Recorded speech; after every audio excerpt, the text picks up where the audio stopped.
Hi Jaworek School, it's me, Ms. McNichol. Welcome to episode number 19 of Goodnight Jaworek School. In today's episode, I have another guest reader, a student here at Jaworek School. Her name is Barbara. She'll be sharing you a book about crayons. When I was a little girl, I liked to use crayons a lot. I colored in coloring books. I drew pictures. I experimented with peeling the paper off and using the side of the crayon. And I loved sharpening crayons in the back of the big 64 crayon box to a point that was really, really sharp. And then one day I discovered that crayons melt, and I melted crayons together to make a real funny colored crayon.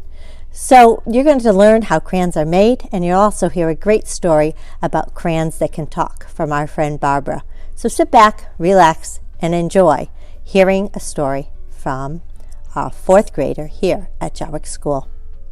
Before Barbara reads her book to us about crayons, let's find out how a crayon is made. In this story, How is a Crayon Made?, Oz Charles tells us through a non-fiction or informational text just what goes into making a crayon. For Ian and Dylan. It's hard to imagine a world without crayons. If all the regular-sized crayons made in the United States last year were laid end-to-end around the equator, they would circle the globe 4.5 times. Most people have crayons, but how are they made? The first step in making a crayon is the creation of the color, which takes place at the color mill. Water and various chemicals are mixed in a big wooden tank to create the pigments that give crayons their color. Each pigment is made in a separate tank. The tanks are made of wood rather than metal because metal would interfere with the chemical reaction that creates the colors.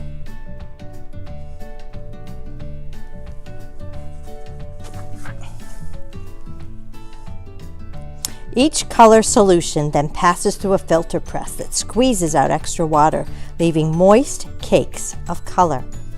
The cakes of color are scraped off the press, broken up by hand, and put into stacked plastic trays.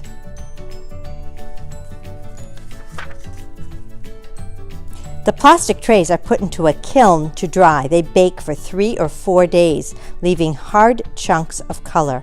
The colored chunks are sent to blending machines, where they are mixed according to special formulas to create different shades. Next, a machine called a pulverizer, which is like a meat grinder, grinds the blended colors into a fine powder. The powder is put into bags, weighed, and sent to the crayon manufacturing plant. Outside the plant are many storage tanks that hold heated liquid wax. Each tank is 26 feet high and holds 17,000 gallons of wax. Liquid paraffin wax is pumped through large pipes.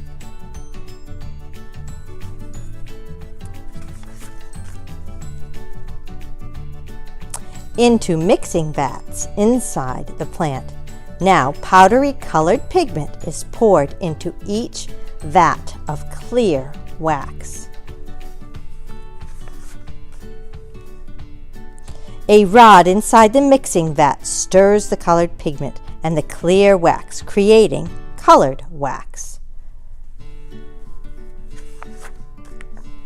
The colored wax, heated to about 240 degrees Fahrenheit, is piped from the mixing vat into rotary mold tables. The rotary mold table is like a giant muffin tin with thousands of little holes. The wax flows into the holes, which are molds for the crayons. Each table has 2,426 molds. While the wax is being poured, a spinning blade prevents bubbles from forming inside the crayons and keeps the consistency smooth and free of lumps. The rotary mold table moves slowly in a circular motion.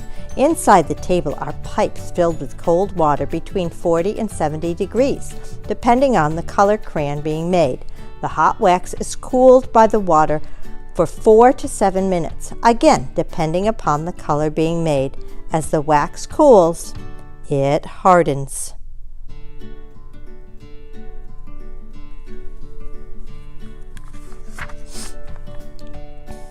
Excess hardened wax is scraped off the top of the table to be remelted later for reuse. The crayons left inside the molds are then ejected into a square metal frame with little holes, one for each crayon. Each hole contains a rod at the bottom.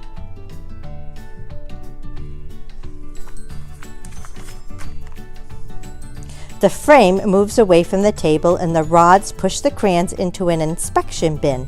The crayons are checked for broken tips or chipped butt ends.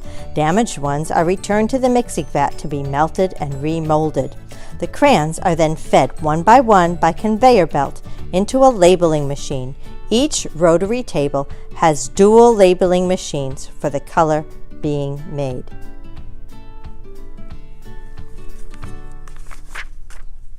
The labeling machines wrap and glue the label around each crayon. The labeled crayons are picked up by the operator running the machine and checked again for broken tips.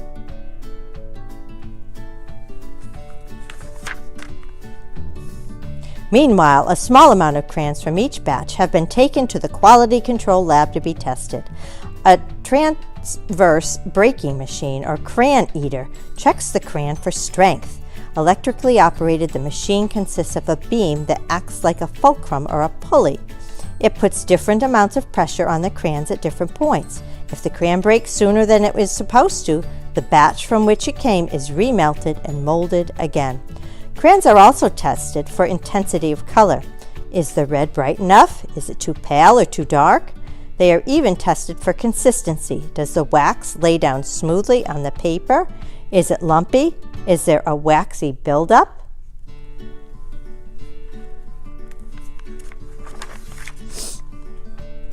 After the samples have been passed in the quality tests, the undamaged labeled crayons are scooped up and packed into wooden crates.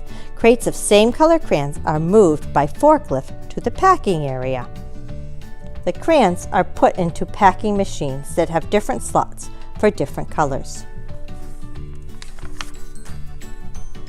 Just as a candy vending machine sorts the different coins you put in and drops your selection, the packing machine sorts and arranges the crayons into different color assortments. Narrow cardboard boxes called sleeves enter the machine flat. The machine opens them and puts in the color assorted crayons.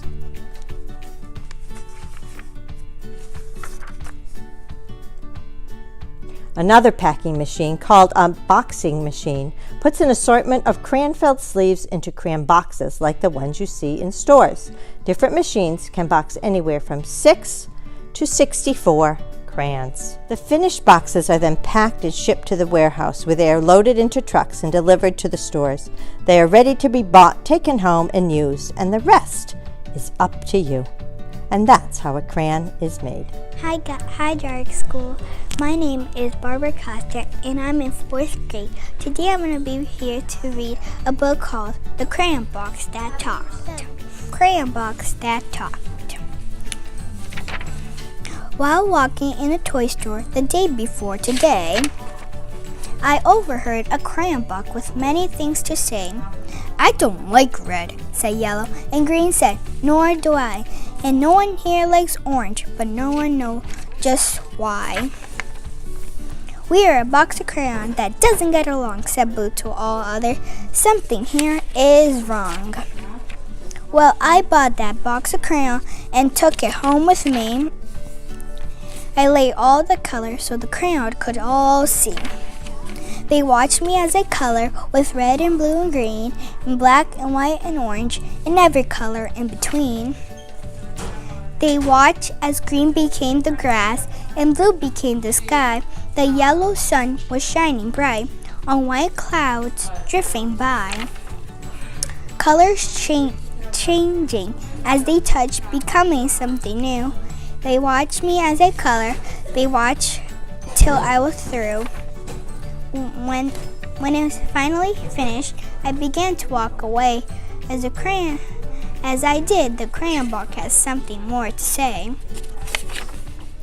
I do like red, said Yellow, and Green said, so do I. And Blue, you're terrific, so high in the sky. We are a box of crayons, each one of is unique. But when we get together, the picture is complete. The end. because it talks about Crayon Box that in the beginning they did not be friends, and on the end when they worked together the picture was complete.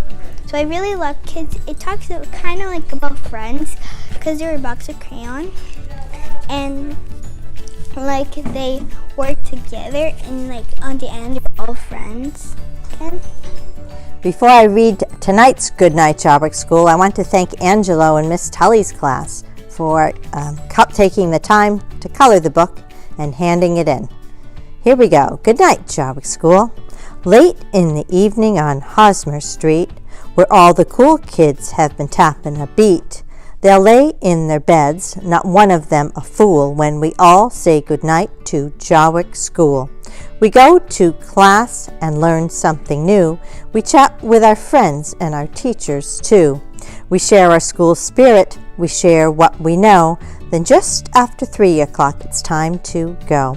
In Jaworek School, at the end of the day, when all of the students have gone home to play, we close all the windows and put down our tools as we say good night to Jaworek School. Good night to the teachers, good night to the halls, good night to the artwork hanging on the walls, good night to the books and our principals too. Good night to JJ, dressed all in blue. Good night to the gym where we climb and run. Good night to the playscape where we have fun. Good night to the numbers. Good night to the words. Good night to all of the stories we heard. In Jaworek School, at the end of the day, when all of the students have gone home to play, we close all the windows and put down our tools as we say good night to Jaworek School. Thank you for using your crayons, Angelo. Nice job coloring. Thank you, Barbara, for sharing your book today with us. I hope everybody enjoyed it. And remember, it's always better to work together. Great things can happen when we do that. Good night, Jaworek School.